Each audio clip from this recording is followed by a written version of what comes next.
What's up? We're live. Hello, everyone. It's me, Alex. I'm one of the filmmakers behind Late Night 99, and I'm excited to be here today. Welcome. I'm going live today because we have an exciting Halloween season ahead of us. I'm looking quite forward to sharing with you more about it, and I guess we'll go from there. But hey.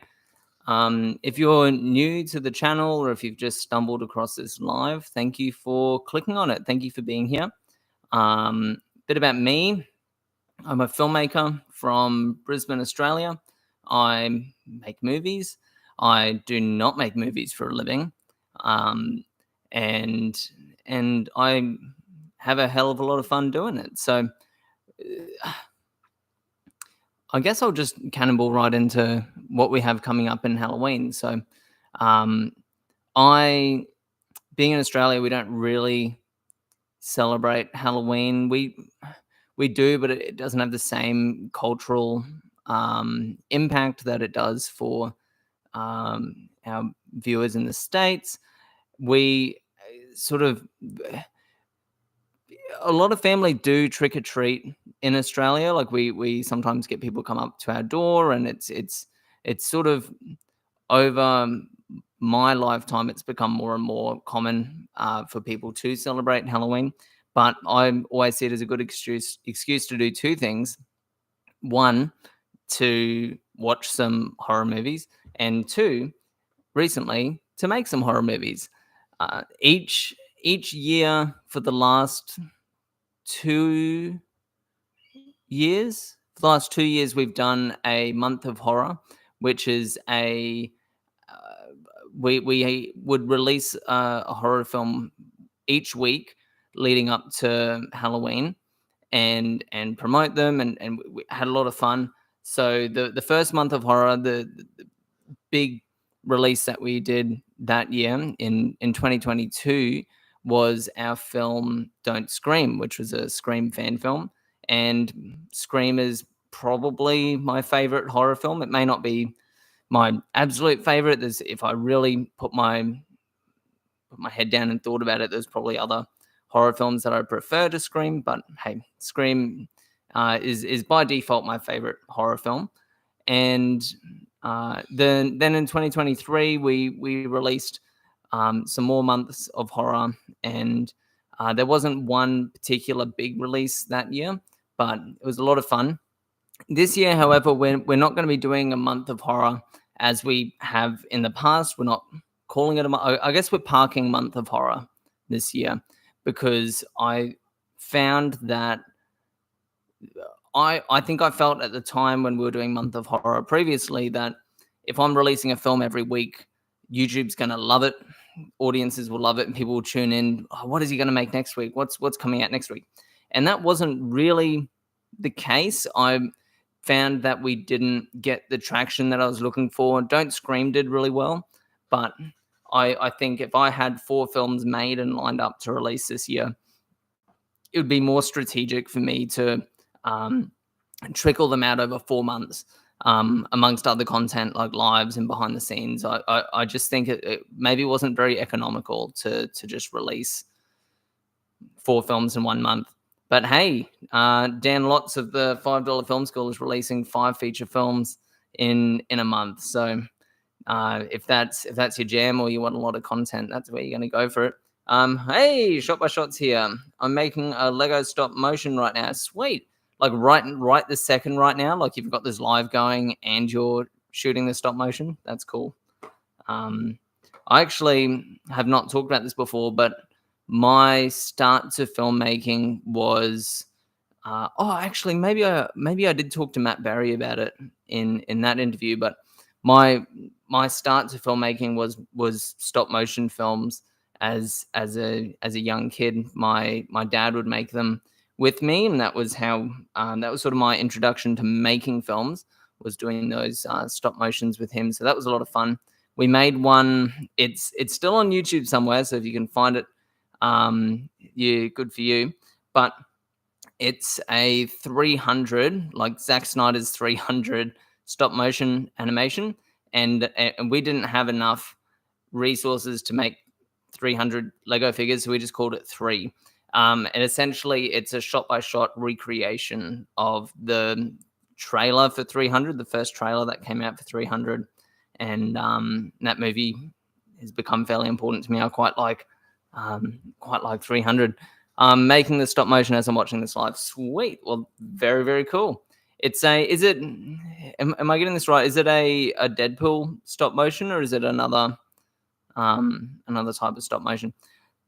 I think stop motion animation is a really great way to get creative with filmmaking, because you can do so much more than what you can do with, like, because you've got unlimited characters, right? You've got, like, just look at Hello My Beautiful Creatures, Joel Haver's stop motion film. It's a 2-hour stop motion animation. It would have taken him forever to do, but that film, it's just unlimited possibilities. And yeah, you can really do a lot with that art form. Making tests, sweet. Well, good for you. Keep going, and as will I.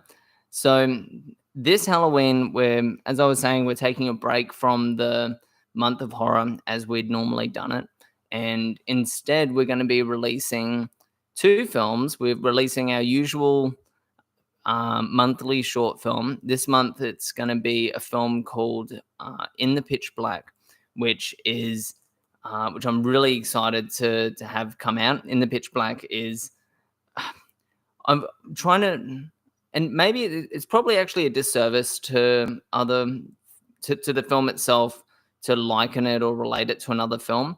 It's, if I had to put it down to something, it's maybe a bit, the director who I worked with on this film, he makes or sort of specializes in like PG or like family friendly horror films, kind of. So if you're thinking like Edward Scissorhands, like Tim Burton type stuff, or Labyrinth or something, like they're films that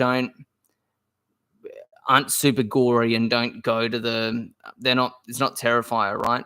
But it's a film that is intended to be enjoyed by families, intended to be enjoyed by children. It's the sort of films that you would maybe watch, or maybe my generation would watch as like 10, 11, 12, like early teens would watch films like this and feel like they were pretty edgy or pretty spooky, but they were still appropriate, or we could still be shown them by our parents. And In the Pitch Black is a bit like that. It's for adults, but it's also for younger audiences as well. It's a family story. It's about a family. It doesn't have any like insane adult themes. No one's heads are getting chopped off, but the themes that are in it are actually quite deep. And I don't want to spoil it before it's even come out, but the trailer's there. You can check it out. That's the first thing that'll be coming out this month. The second thing is our next feature film. We've actually not released a full-length feature film. We have not released a full-length feature film for 2 years. We have worked on heaps. We have a lot in production, but we've not actually released one for a while.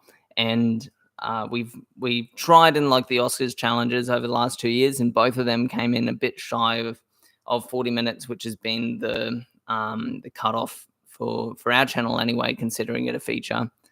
And that cutoff sort of, I guess, comes from the Academy Awards definition of a feature film, which is 40 minutes or over. Generous, because it's still kind of a short film. I've been calling the films that get released by particularly YouTube filmmakers, let's be honest, or very, very independent filmmakers. I've been calling them featurettes, because that's what you'd call a novel. You'd call a novelette or a novella. Then that isn't quite like a full length chapter book, but it's not a short story either. So that's it's going to be another one of those. We're not talking about a 1 or 2 hour. It's not like a 90-minute feature, but and why I'm so excited to talk about this feature is it is the progression. It's the evolution of what we were doing with MORANA. So for those of you who don't know, over the last 2 years, I have been working on MORANA, which had just finished coming out in July this year. MORANA is an anthology film. It's a we so I'll explain from the beginning. MORANA was an experiment that I did where I had been watching all these YouTube filmmakers. I've been enjoying their work, right? And I've gone, hey, what would happen if all of these filmmakers worked together on something?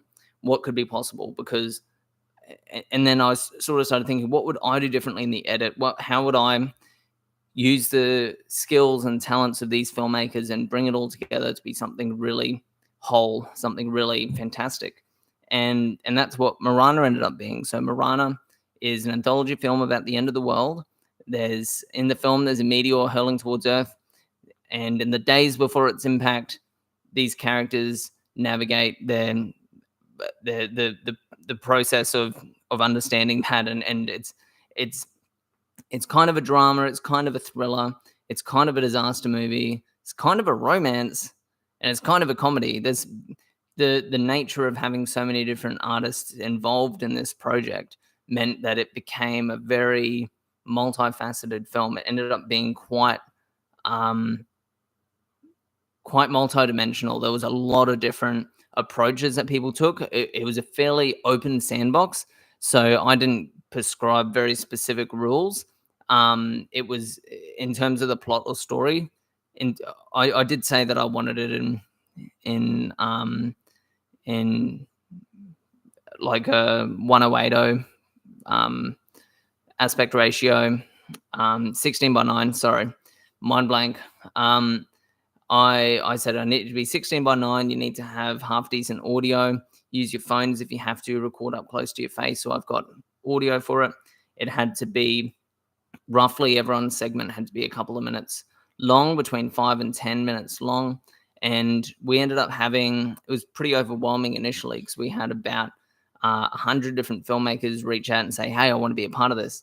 And I'm thinking, my goodness, this is going to be like a multi-season release. Like, how am I going to edit? If every one of 100 people put 10 minutes into this thing, that's going to be an enormous project to put together. But thankfully, or unfortunately, I don't know which, we had about 20 people chip in, and it ended up being the project was about 2 hours long. It's fantastic. You can find it on our channel. It's in a playlist, so you can jump on the playlist and check it out there. MORANA is fantastic. Anyway, so the evolution of MORANA for me was, hey, I want to do this again. I want to do something like this, something new, and take this idea of hey, let's do an anthology film with my filmmaking friends online. But I wanted to make it a bit more focused because MORANA was very broad. It was very wide spanning, and it covered a lot of ground. But I wanted to make something that was a little bit more specific, focused on a smaller scale story, and I wanted to make a genre film again because I think genre films, the rules are really clearly defined, and I wanted to make a horror film. So what we have coming out this month is a horror anthology film featuring, I think, about 8 filmmakers. So I also curated the sort of filmmakers that were a part of it, not because the people that I didn't ask, I didn't think did a great job with MORANA or didn't think would do a great job with this. But with Debut, which is the name of the film, I wanted to have a very specific style. And then all the people that I didn't ask or that weren't involved may be better suited or maybe involved in another film. So Debut is happening. It's coming out. And I put the first teaser trailer for Debut on the channel. So if you haven't seen that already, go and check it out. Pin it to watch later or watch it now. It's only like 30 seconds long, the teaser. And what I'm wanting to do with Debut is to sort of trickle out a bit of a viral marketing campaign around Debut and release these teasers that are maybe, for me, inspired by Longlegs and the viral marketing campaign that Longlegs had. So If you haven't checked out the first teaser, go and watch it. In terms of In the Pitch Black, that'll be coming out probably this weekend. So I'm still working on the time frame. It'll either be Sunday or Monday in Australian time. So in the States, that'll be Saturday night or Sunday sometime. And it's going to be awesome. But like this month is going to be so fun. And I'm really quite looking forward to what you guys think of it. So in any case, that's what's going on for me. If you have any questions, chuck them in there. I can see there's only 2 of you here, so no pressure. But beyond that, I think I wanted to talk a little bit about the process of making an anthology film like this. If anyone else wants to do one, what things I think about leading into it, and the advice that I would give people for a project like this. And then the other thing I wanted to talk about is maybe a couple of tips for making horror films. I know I've made films along these lines. I've made videos along these lines before talking about my tips for making horror. But I think now that it's Halloween, hey, we're in October, it could be a good opportunity to discuss what I think is important in a horror film, and given that I make so many of them. So I suppose straight off the bat, talking about this anthology film, and this will be my second one that I've made. I think the most important thing with them is communication. With Debut, I've not been as good at the communication. With MORANA, I know that I checked in with each of the filmmakers involved. Basically, every month I sent them an update and kept them in the loop about what was happening. And that was to, A, keep them invested in the project and help them, even if they'd already submitted their footage, to help them feel like they were still a part of it and that it was coming. So I feel like what that was maybe effective in was, and this is more like a producing tip, I suppose, but I think it built a sense of anticipation for the film coming out. And because the people that are directly involved are going to be the ones that are tuning in every I released it in part, so they were going to be the ones tuning in every week to watch, or every month, or however often you release content relating to it. So that's, I suppose, tip number 1 off the top of my head. Tip number 2 would be to organize your edit. I've done a much better job with Debut organizing my edit than I did with MORANA. MORANA was a mess. I don't even want to show you my timeline. And when I've tried to go and edit together a feature, like a seamless cut of MORANA, it's been really difficult because I didn't pay attention to making sure that the audio mix was the same from scene to scene. So it was a lot more consistent part to part, given that there were 5 parts. But then putting them together, I'll have to remix the entire audio for this 2-hour film, which is not something I have time for at the moment. So tip number 1, organize the edit. Set rules for yourself when you're editing. Like, hey, this is going to be the level that that dialogue needs to be at, the decibel level for dialogue. This is going to be the decibel level for music. This is the sort of music I want to use. Maybe start to build a bit of a library of music for yourself. And I think that that's something that helped me in particular with Debut, has been in putting it together. I've sort of set some of these rules. And I think this is all over the shop, but sort of back to organizing an anthology film or planning for the inception of an anthology film. My main piece of advice would be to have really, really clear and really crystal clear communication and expectations going in. I've never seen in the online filmmaking space anyone get combative or challenging or problematic around like rights and revenue splits and that sort of thing. But you've also not seen very many people in the online space navigate a situation like this. So, for example, if MORANA got 1 million views and I received revenue from the film, would I then need to split it with everyone involved, or would I need to, or would I be entitled to keep it for myself?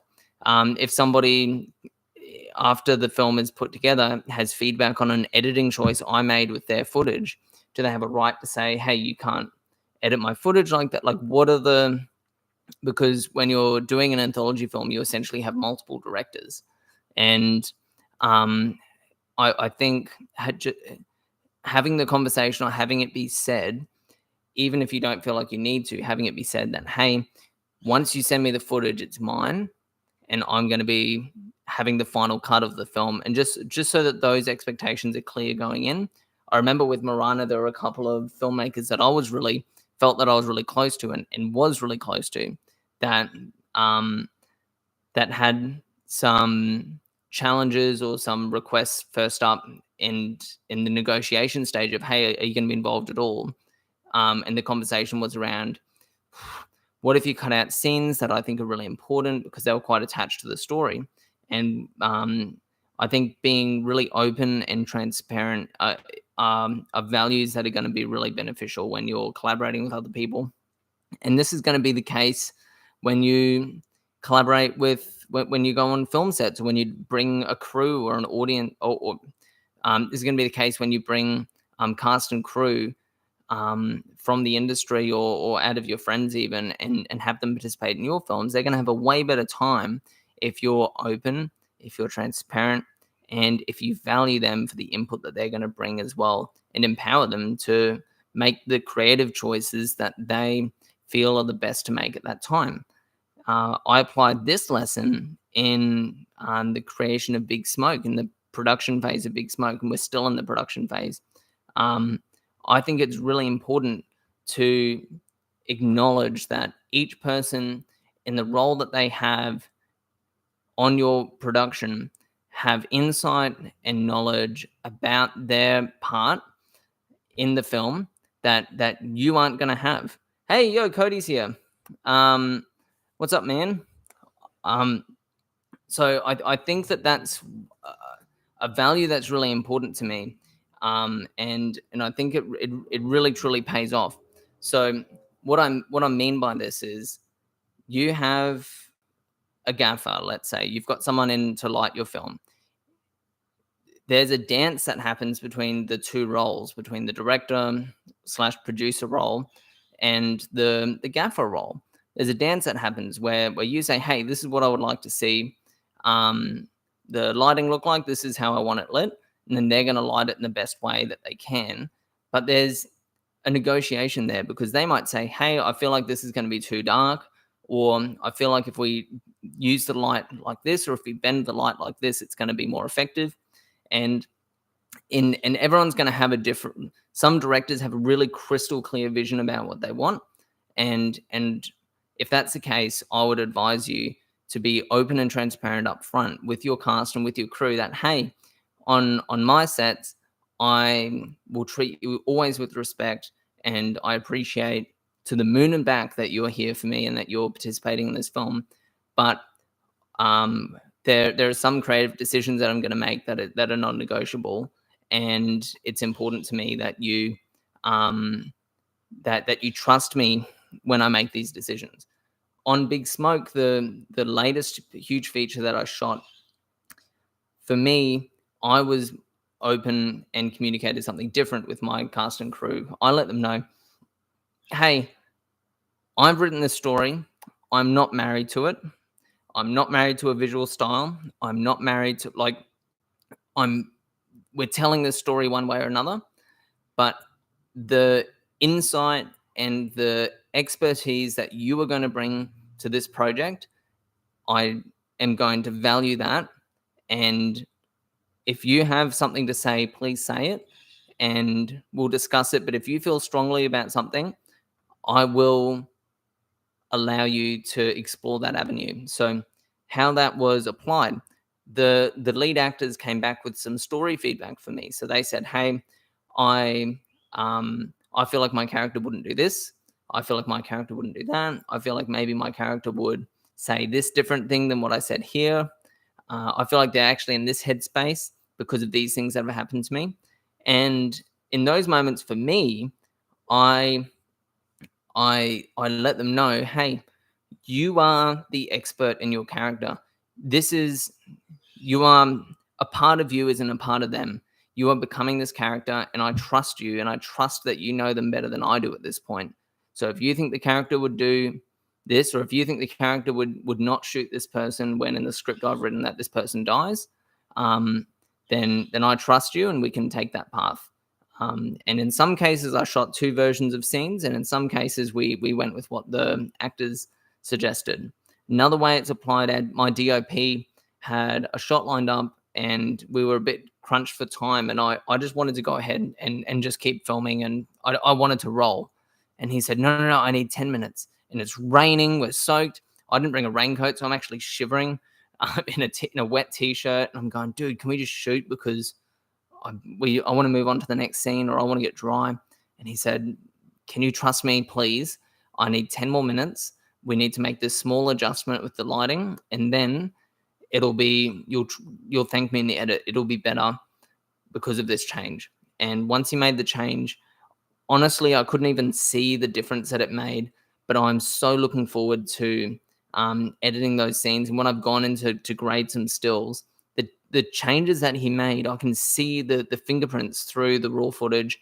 And then as I edit it, I'm so thankful for that call that he made. But that's an example of it's okay to have a little bit of humility and actually trust the people that you have involved in your projects.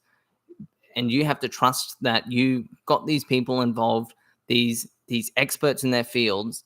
You have them there for a reason, and it's possible to make an outstanding film based solely on your sole vision, but it's also possible that the film could be better because of the input of other people. And I think that is something, bringing it all the way right back around to what this whole tangent was on, making these anthology films. That's the most fun part for me, is I'm giving ownership and responsibility back to the filmmakers to create something that they believe in, to create a story that they want to tell and that they're the expert in. But there's a trust that comes back to from them to me, where they have to say, I trust you with my footage. And it's almost like a marriage. It's like it's a marriage, and when you make yourself that vulnerable to someone else, creatively, it gives it creates the opportunity for you to be hurt. It gives the opportunity for you to be disappointed, um, and there's a vulnerability there, I guess, is what I'm saying. So it's actually quite an intimate thing doing these anthology films. It's like I'm going on lots of blind dates, because I'm just getting this footage back. I'm going, what the hell is this? And watching it and going, oh my goodness, this is what they did. That's incredible. How am I going to use this? And that's a lot of fun, I think. So I'll just go through some comments I missed. Shot by Shot goes, it'd be cool if I could be part of an anthology project. Dude, yeah. Well, next one I make, I promise you I'll reach out and see if you want to be a part of it. But you are going to have to find some way to communicate with me outside of Facebook, YouTube lives. And then also you're going to need to make sure your parents are cool with it, because I know that you're a child as well. So, and I don't mean that in a condescending or a belittling way, but I think like I don't want to be untoward or go around your parents who are responsible for you. You also said shoot the same scene 5 times. You have a different takes to go with. Yeah, that's a whole nother thing. I had one of my closest friends in high school, still makes a lot of movies with me, but he's moved across the country, so I don't see him so much.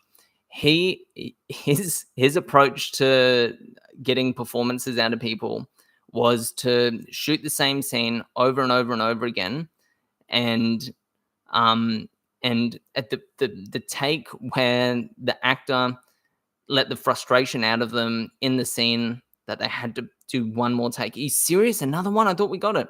And then it's a bit mean spirited actually, but he would get them to go again and again and again. Sometimes the only feedback he'd give would be again, again, again, just until they gave that performance where there was he found that it sometimes brought real emotion out of people, and we were all very amateur with our acting back then and our filmmaking when we were making a lot of films together. And then sometimes it was that frustrated, snappy take that you did. That was the best take of all of them. So maybe you could try that with when you're directing other actors that you have a trusting relationship with. Is get them to do it a lot until they're frustrated, and then use that real emotion if it works for the scene. But I think having, again, with respect and transparency, there may be a way to communicate that, or check in with them afterwards. I don't know. I don't want to suggest bad practice. Cody goes, sometimes the movie communicates to you about what it needs to be directly, and sometimes it communicates to you through other people. That is a really insightful way to see it. And I think, I think that positioning, where you position the movie or the art that you're creating as sort of like on a meta plane above what you're doing, almost like it's God, and you're just trying to interpret what it's saying to you. You're trying to understand what comes out in the script, and there's a comfort in that, I think, because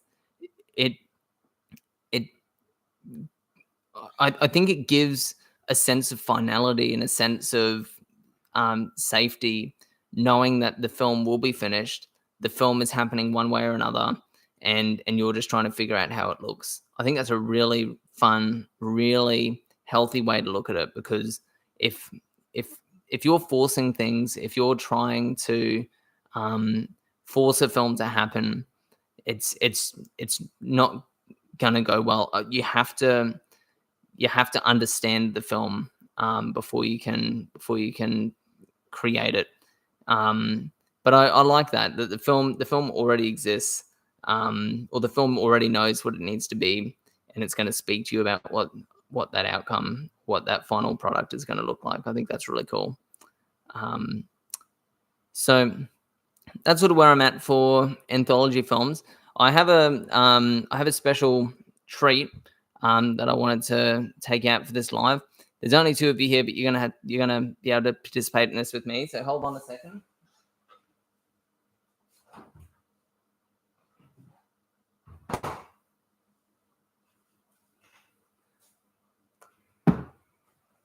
This is a very special bottle of alcohol. This is Late Night's very own Heineken Late Night 99.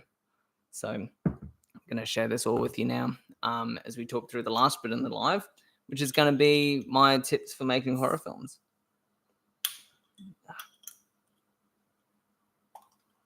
There we go. So I got this from my old man. He brought this back to me from Amsterdam, where the Heineken factory is, and you can print your own logo on it. So we got a Late Night 99 beer over here. If you want one, I'll have to fly to Amsterdam and print it for you. So I don't think anyone will be able to afford me to make another one of these. So cheers. Horror films are mostly what I make. Yeah, me too, buddy. So the taste of Late Night 99. I'm doing this in the daytime. Why am I doing this? It's not even close to 9 p.m. and then I could 9:19 or 9. I don't know, whatever. So horror films. I think because I suppose what a lot of people are making on YouTube are short films, right? And there actually are surprisingly few horror features on YouTube. So I suppose for myself, this is my first horror feature that's coming out this month. So in thinking about in thinking about common mistakes that people make or advice I have for filmmakers making horror films, I think the biggest one would be to do with short films. I find that often people will make a horror film, and the point of the horror film is the final shot or a bit in the film. And I've done this multiple times as well, where I've gone, oh, I'm gonna mask two people into this, or I'm gonna have this one spooky scene at the end, and that's gonna be the point. And that's fair, but my advice for people who are making horror films is to go a little bit deeper and to look behind your film, to look deeper into your film beyond that one scare, beyond that one shot or that one prosthetic that you're going to use in the horror film, and look at what actually about your film scares people, and understand why it scares people. I think that's an important part um of making horror films. So an example I can give about this was a film that I made called The Night Shift. So we made this film when my first son was only like 6, 7 weeks old, and we were trying to crib train him, which we backpedaled on because we realized it wasn't the best way to do parenting for us. But going into his room at like he would cry, and then that hearing him cry and then waking up, going to check on him. Or sometimes it would even be scary when he wouldn't cry. And you're sitting there going, is he okay? Is this kid even alive? And the thing with kids as well is they can experience something called SIDS, which is not the villain from Toy Story 1. It stands for Sudden Infant Death Syndrome. So your child can just suddenly die in its sleep. So understanding about that and having training or knowledge about that, you're going, shit, my kid could just be, I could check on it and it just be gone. This human life I created just can die suddenly. And that's a terrifying thought. And also like not knowing what you're doing as a parent is terrifying as well. So the Night Shift was about a father who goes to check on his kid to find that something has gone wrong. And I think that film did pretty well on YouTube, and still when I watch it, I get goosebumps and it freaks me out because it takes me back to those memories and that sheer panic as a parent of, is my kid going to be okay? And then that if you think that they're not, or you go and you can't see them breathing straight away, just your heart drops and your blood drains from your face, and oh my goodness, is this child going to be okay? Is something wrong? And so I think finding what the thing about your film that's scary is going to be really helpful for you when you're making horror films. So another example of this, maybe, and without spoiling the anthology film that I'm making this month, and this is maybe, I've not thought about this so much, so if it's a little bit not clear, I apologize. But when I'm scrolling through Twitter, sometimes like the algorithm will just sometimes show me something really horrific, like a dog getting hit by a car, or a kid getting hit by a car. Usually it's things getting hit by cars. Or I saw a police officer shoot like a toddler and a mother in the front seat of a car when they were not coming out immediately or something. Just these horrific, just like disturbing videos. And when I realized that the moment when you start watching something and you're like, oh, what's this? I'm just passively. And then you realize, oh my goodness, this is actually what this is. This is snuff. and then getting out of it, and then sometimes it plays in your mind afterwards and you start thinking about it. So with Debut, it says in the description of the trailer I put out just today, that Debut is about a haunted short film screener that when anyone watches it, they get cursed essentially. and the short film screener is not unlike some of the videos that I accidentally watch on Twitter. And that is a primal sort of fear for me is, oh my goodness, what am I seeing? And I think that's an internet thing as well. Going all the way back to chain emails. Cody knows about those because you're old as hell, dude. But chain emails, you'd get a chain email or a chain Facebook post to say, if you don't share this, your dog will die, or if you don't share this in so many minutes, or if you don't like this film, you're going to go to hell or whatever. And yes, Cody, old as hell, dude, Clark. Too right, man. So I think that that is sort of like an internet. That's an internet thing, and I think newer generations of internet users have probably just Twitter, right, or Reddit or something. But then the older generations have like live leaks or email chains or Facebook posts or whatever. It's like, well, what is this? You don't know what it is, and things can just spread online like a virus as well, or like an algorithm maybe. So. So lots of drinking comments. I don't drink alcohol, but I like non-alcoholic Heineken. Yeah, me too. I'm not the no drinking alcohol, but I've cut back a lot. This is probably the first drink that I've had in months. I found actually that the non-alcoholic beers taste exactly the same. So, which is the main reason why I like to drink anyway. I don't like the feeling of being drunk or anything.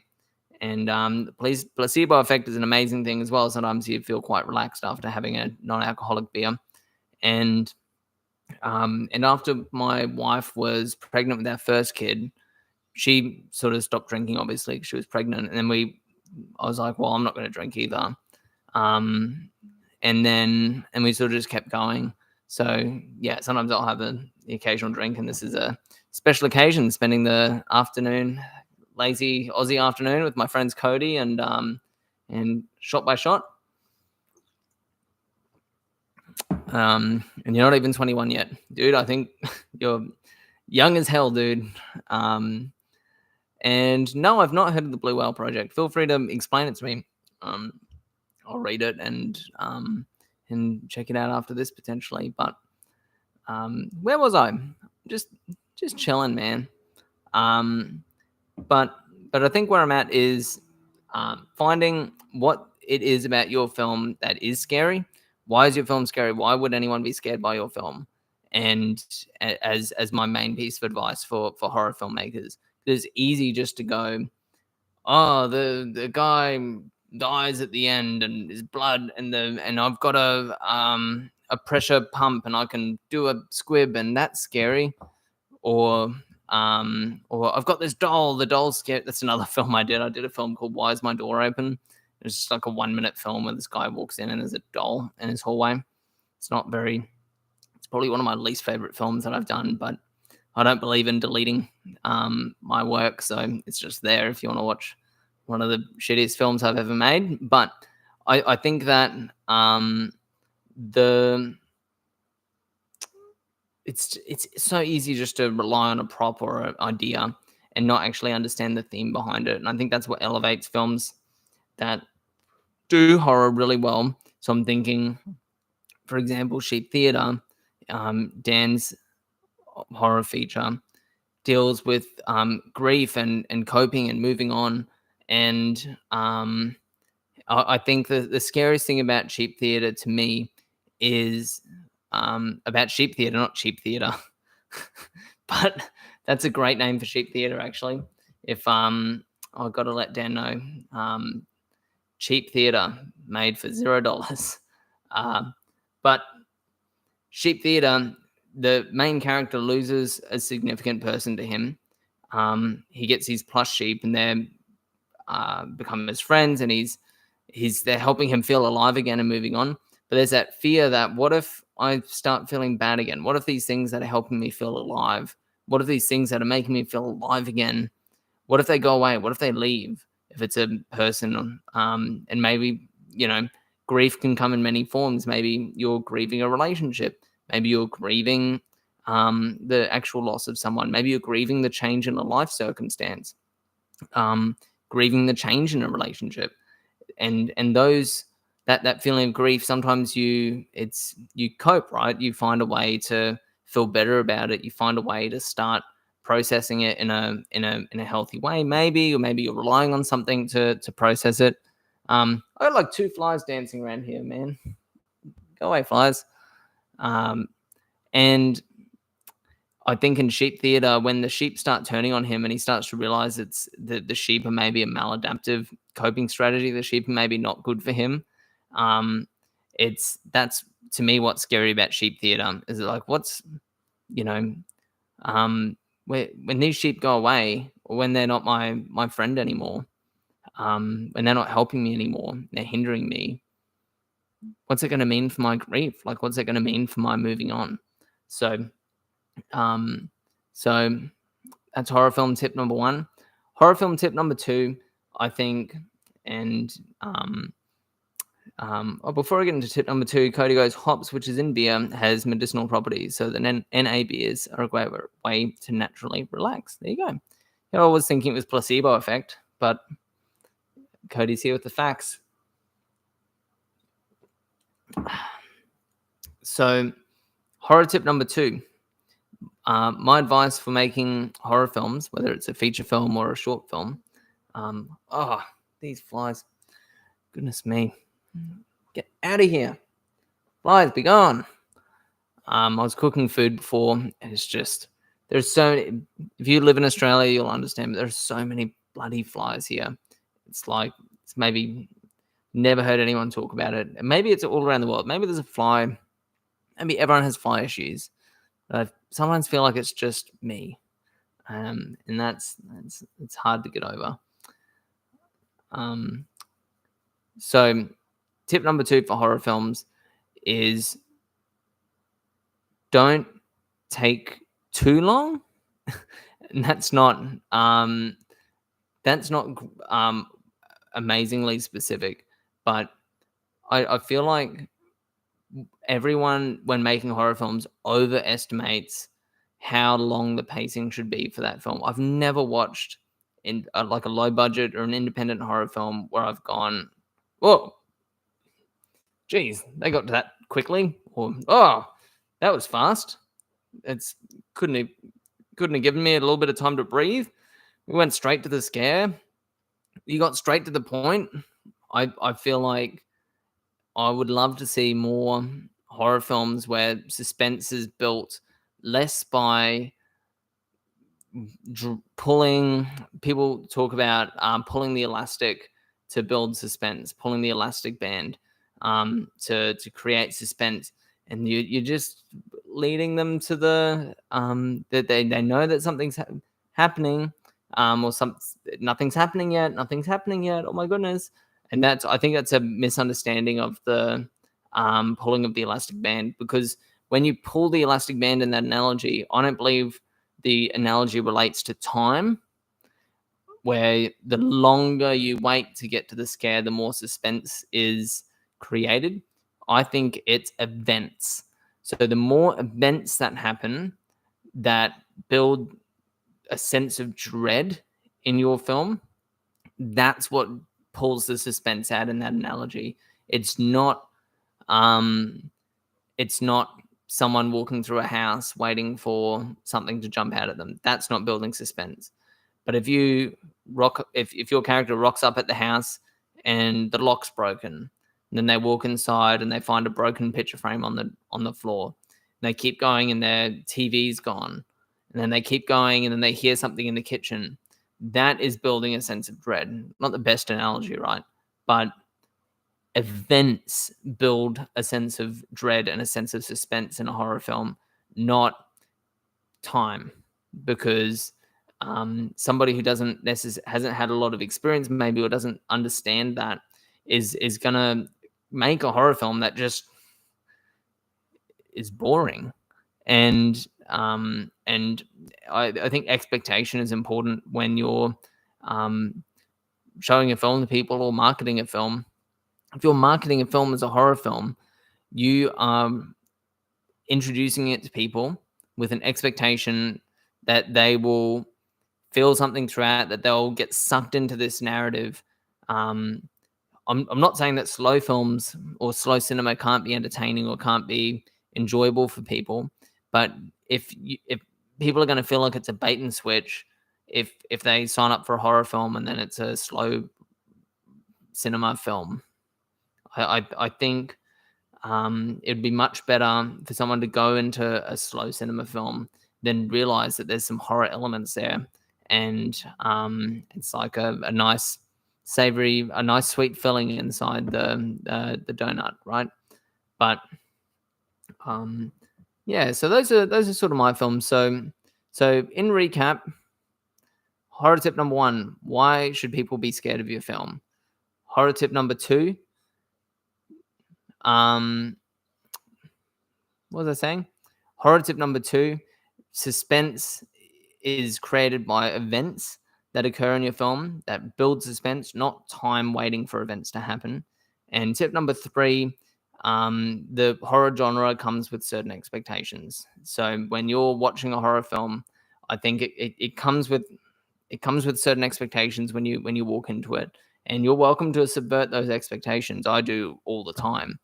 That can be really fun, and that can I like evoking reactions from people where there's a comedy twist at the end, or there's a it turned, or you use it to turn into a drama, or there's a romance twist at the end. Genre twists are fun, but I think with horror there are some non-negotiables in terms of engaging with that genre. But feel free to explore and learn about those as you learn about making films. Maybe I'm wrong, and every rule can be broken anyway. Shot like a shot goes, I'm writing a feature-length horror film. Hey, cool.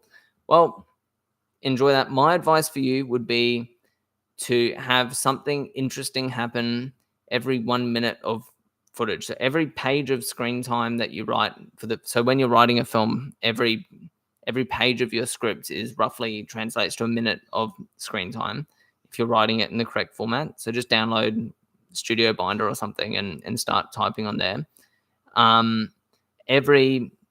Every page equals like a minute of screen time. Have something interesting or something quote unquote scary happen, something to build the suspense in your film every minute.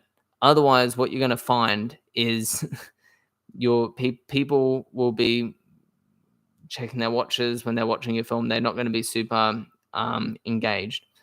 And the other thing that I'd recommend for shooting, because this is the first feature that you've written, when you actually when you start shooting it, my strongest piece of advice is stress less about the visuals. And you'll hear this from lots of people, but stress less about the visuals and just make sure you get clear audio. If you're speaking, if you've got an iPhone or something, just place it somewhere out of frame with a voice memo going, recording what you're saying. That audio will be good enough, man, for your first feature, which you're doing for fun and to show people. But the people's perception of the quality of the film will go way higher than if your quality of the audio is coming straight through the camera.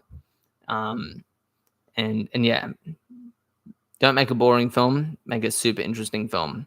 And it just takes a little bit more time in the planning, or have a lot of fun making an improv film as well. But you still have to put a lot of thought into the planning of it. You have to be thinking 2 steps ahead. But yeah, go for it, man. Have you seen The Reef, shark horror movie that I like? Sharks! I have not seen The Reef, or if I have, I've forgotten it. I have seen a fair few shark movies, and is The Reef the one that's based on a true story? No, that's Open Waters, or Open Water. That's a true story about a couple that were left like snorkeling, and then their boat left them and they died in the open water. Really, that's a horrifying situation. My goodness. Imagine being stranded somewhere. That would not be good. But Is a capsized boat and people swimming for a reef. Oh, sick. So then there's like they cutting their legs on the coral and the shark comes and all right. I'm gonna need to check that out. Wonder if it's streaming anywhere. The reef. The reef streaming. I'm gonna see if I can watch this movie for you, Cody.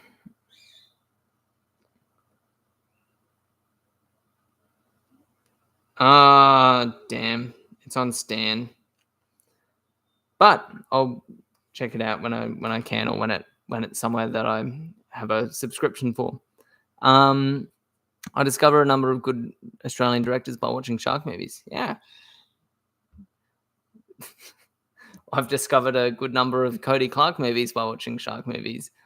Man, I remember I'll head off soon, but that one comment on Fast Shark where someone was looking for what can you remind me about that comment, Cody? What that person would just stumbled upon Fast Shark. I would pay to see someone's face watching the Fast Shark movies, not understanding what they are or being in on the joke,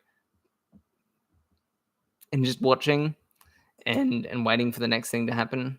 That would be very amusing. He was looking for Fast and that's right. He was looking for Fast and Furious movies to torture his girlfriend with. Well, I can only speak for myself, but I would much rather watch Fast Shark and Fast Shark 2 and Fast Shark 3 and Fast Shark 4 than watch any of the Fast and Furious movies again. I loathe those movies so much. That's a topic for another day. I'm going to wrap it up here, guys. Thanks for tuning in. Before you go, debut coming out this month, feature-length anthology horror film. Go and check it out. The first teaser trailer has been released. There'll be more coming. It's got criminally low views on the teaser. Go and watch it. Give it a like. Put a comment on it, and that would help so much, guys. So thank you if you decide to go and do that. But this film is going to be awesome, and I'm pumped for everyone to go and see it. If you weren't there for me talking about it, go back to the beginning. I'll put some timestamps in the description right after this, but debut is gonna be a really sick film. I can't wait. All right. See you guys later. Bye. End.